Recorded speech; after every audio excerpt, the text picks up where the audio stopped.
Welcome back to the channel, everybody. You can see behind me already, the BALLER 32 is on the dyno here at SDF. This is actually a place we went initially with the 33 Skyline when we first bought that car in Japan and did our dyno tune and everything here. We're back here on a chassis dyno. I'm expecting the numbers to be a little higher just because it's a chassis dyno. Normally when we use a hub dyno, you'll see lower numbers, but I'm hoping for 420 today. Not because of the meme or anything, that is literally the magic horsepower number that I want out of this car. Means it's gonna be a perfect all-rounder. Means we'll be able to hang with a lot of the other guys with SR cars and stuff at around the 400 horsepower mark at Meihan and whatnot. The goal is this is gonna go to Ebisu circuit. We'll probably use this for running some EDS competitions, as well as going down to Meihan and doing a bunch of activities there with the boys. So, without further ado, put your guesses down in the comment section. How much power exactly do you think this is gonna make at the tire on the chassis dyno? The Sakura chassis dyno, so cherry blossoms. But yeah, I'm excited.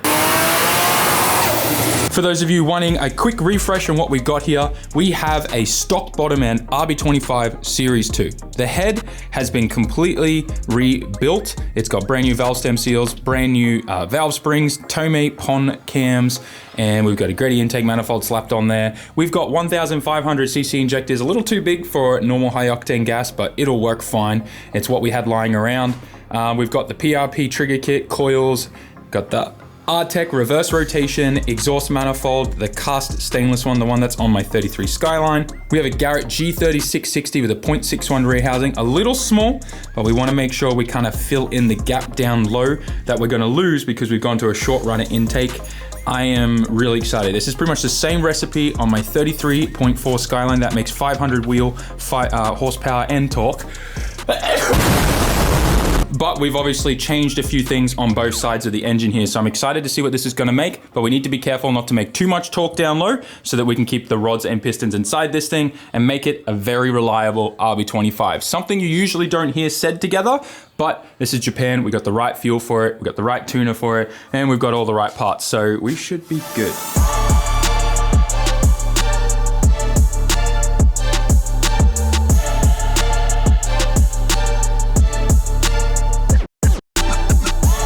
Now, since you guys have seen this car last, we've actually added this catch tank setup. It's not the catch tank I wanted to put on it. It's all I could get at the short time that I needed it. So we just kind of threw it on. It's all I could get here in Japan. And yeah, if it annoys me too much, eventually I'll change it, but it doesn't look that bad. I don't know. I mean, yeah, you know what? I prefer something else. But anyways, it'll work. It's doing its job. That's the main thing. Otherwise though, we've just finished setting up our dwell timing for our PRP coils, as well as the bigger injectors and stuff. So that's why the car's actually idling a lot smoother now, which is awesome. And Masa can do his job, get this thing dialed in.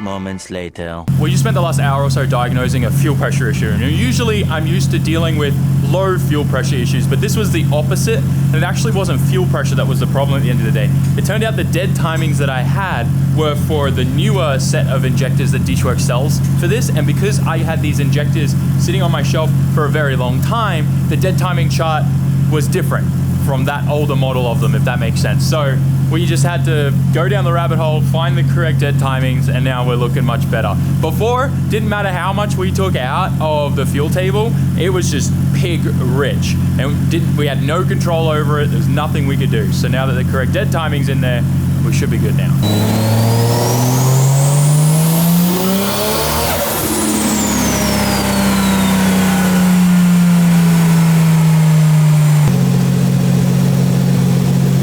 Why did we make the Bogan R32 this good again? Because that sounds ridiculous. It sounds so responsive and it has no business being that good. The color of the R-Tech manifold is looking amazing. Look at that. It's crazy how a cast manifold looks so good. love it. Damn.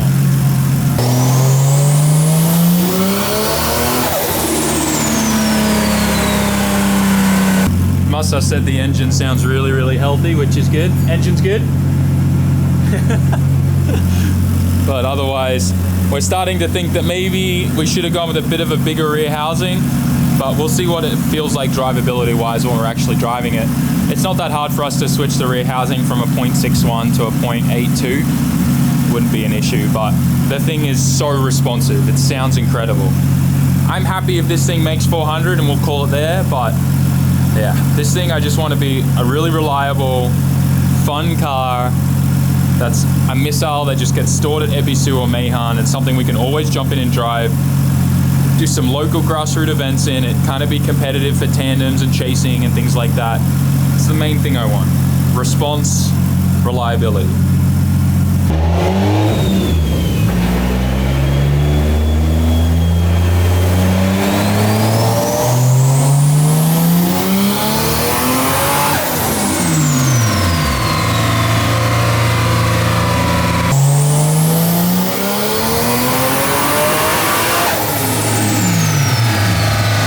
We haven't really had to use the fan too. It's kind of a nice cool day, and obviously with drifting everything's pretty hot, so we like to try and tune things more of the hottest side of things, but this thing stays so cool, it's honestly confusing.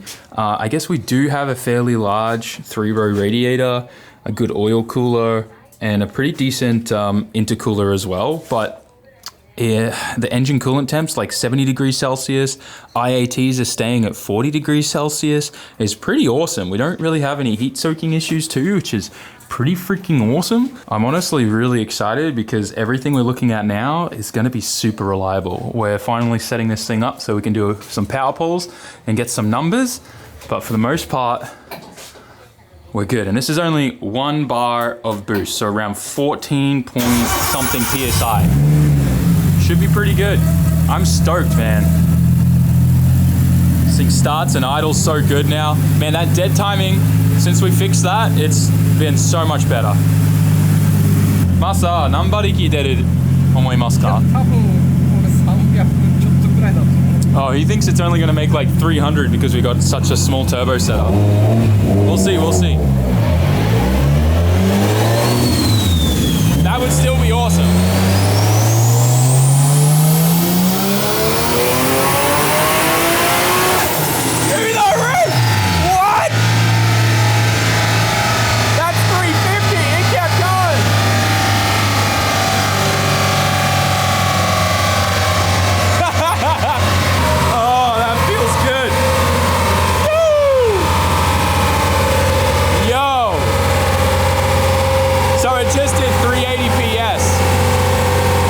This is breaking 400. This is gonna be fun. Yeah. Yeah. まだ 1.2 じゃないから多分400絶対出るよ。It did it! It definitely did it! It did 419.4! Oh my god! Masa, stop! We just need. I want 420. 420? Can we just like point? Like, we just need 6.6 more horsepower. I love this. Dude, this thing literally just made 420 horsepower. Can we round this up, please, guys? It literally made 420. At 1 bar. Very smooth. Very smooth. I love this. And we haven't even, like, no boost control. The solenoid is off right now. This is a weapon. What is happening?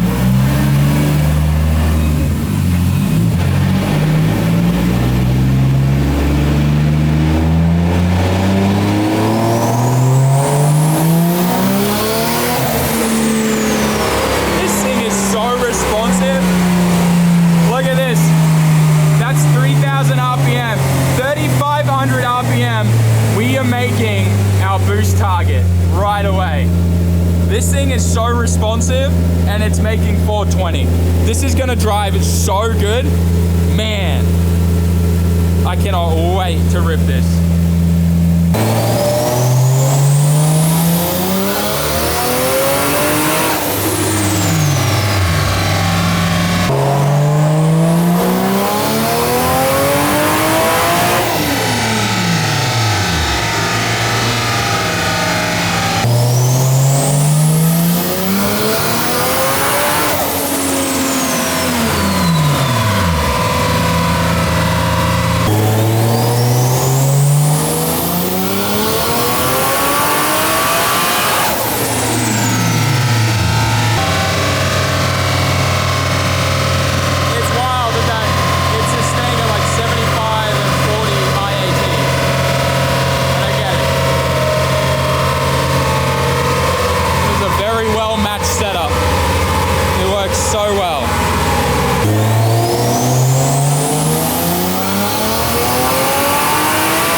I need some fresh air.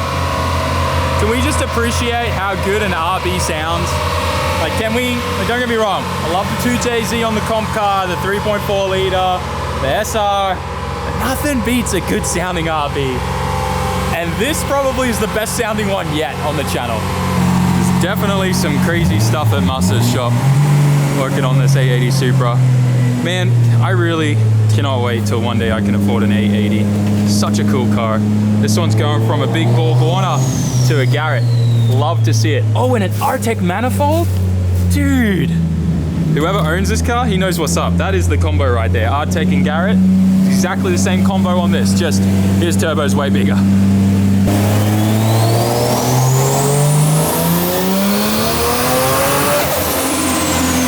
This thing sounds so good. We've reset up the graph. Master thinks it won't go above 430 now, but we'll see. We'll see what this thing's got. We aren't touching boost. We're leaving it at 1 bar. This is more than enough. If we want to add more later, if I'm at a comp, I can just add a couple % duty cycle to get a bit more boost. But want this thing to be reliable and last. And if it's already making 400 plus at 1 bar, then we don't need to touch nothing. This is honestly great. Let's see where we're going to go. Put your final guesses in the comments. I wouldn't be surprised if this thing makes 433. I'm just going to say it now. 433, 7,500 RPM. We're only revving this thing to. Man, I'm stoked. Just sounds so good too. Just the idling. I hope the camera does this justice, but it sounds so good.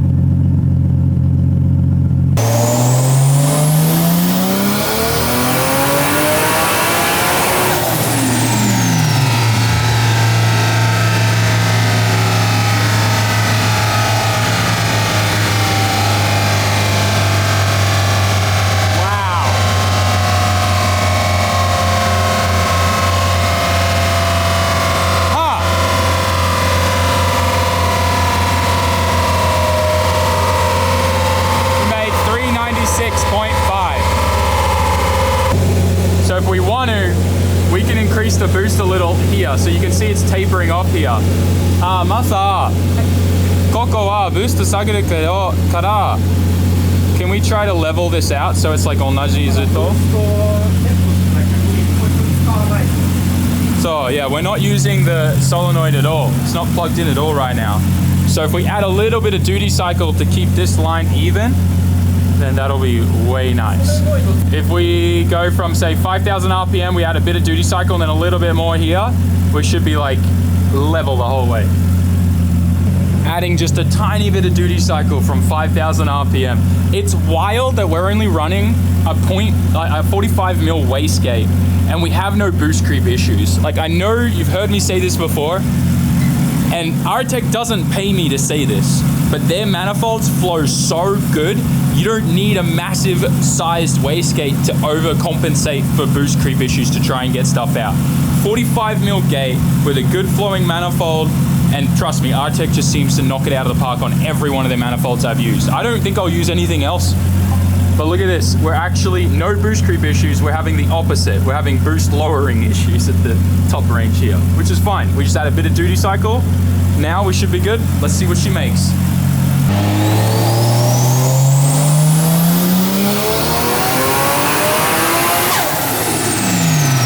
Oh, wow. Okay.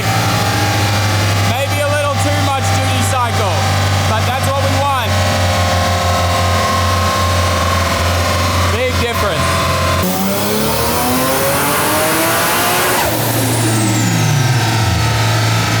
The gains here are pretty awesome. Here's about the same. It's time to set up the fan. We'll get this stuff kind of cooled down a bit. She's a little heat soaked now, but adding only 10% duty cycle from 5,000 RPM up is going to see us at a level boost the whole way. So that way you can see we've already got a couple little gains here, right?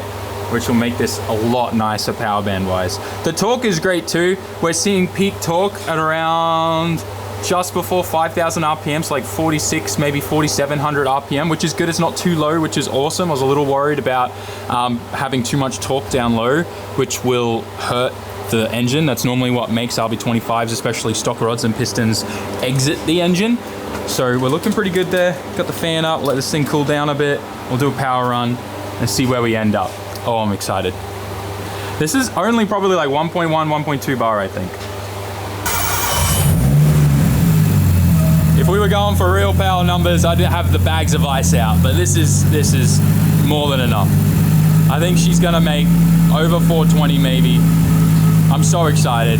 I still can't believe how little we've had to work for this and just how good this system, like just everything we've used, all the parts we've used, it just seems to be the right recipe for these. So perfect.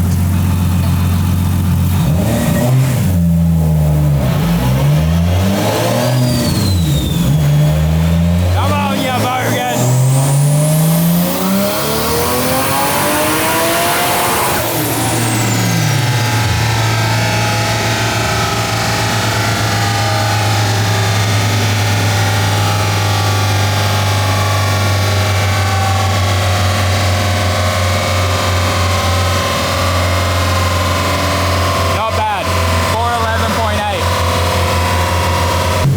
Doesn't actually count. It turns out the car cooled down a little bit too much that it went into the bracket where it kind of pulled a bunch of boost control and didn't also let us rev it out.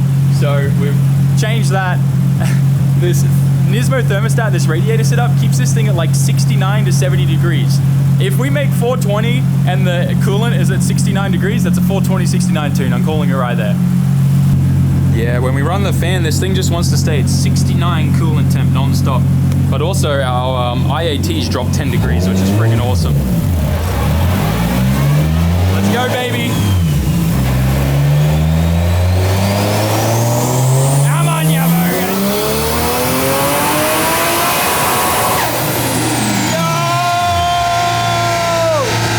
Yo, we broke the graph.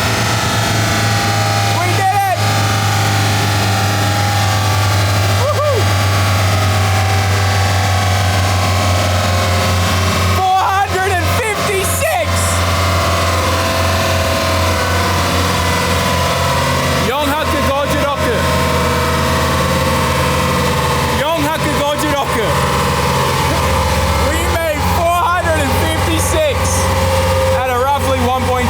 1.3 bar of boost at the peak there. Oh my gosh. Dang, hang on, what's the coolant temperature at? 70 degrees, dang it, it's not 69. If we wait a second, it'll probably be 69. But dang, that seriously is incredible.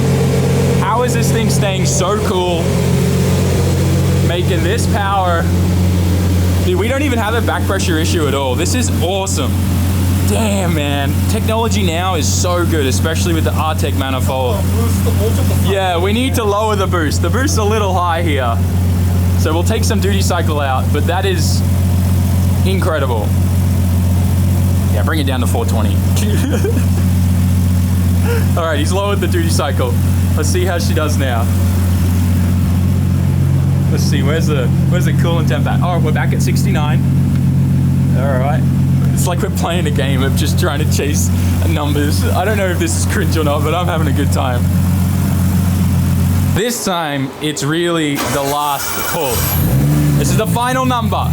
Once again, put your guesses down in the comment section. Also, now is a really good time to remind you, we need your help more than ever to let the YouTube algorithm know that you love this content. So definitely write a comment, smash that like button, and also subscribe if you haven't already. It would be amazing to get a gold plaque by the end of the year. Let's get some momentum going, get your friends involved. Now let's see what the Bogan 32 makes for its final numbers. Come on, you Bogan!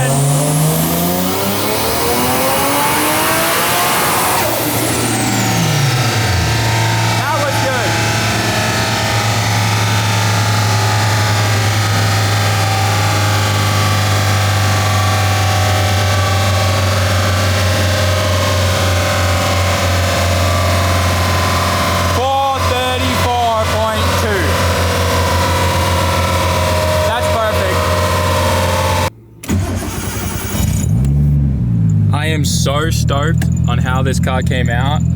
Couldn't have been any better. We got to put this thing on the truck now and bring it back. This thing's going to Ebisu Circuit on Monday morning, which is tomorrow. There's really nothing else left to do. I love it when a dyno day goes according to plan and absolutely nothing goes wrong, except for the dead timing on the injectors. That's my bad, I should have triple checked that. That was the only issue. No mechanical failures. That's what I love. Put her on the flatbed and call it a day.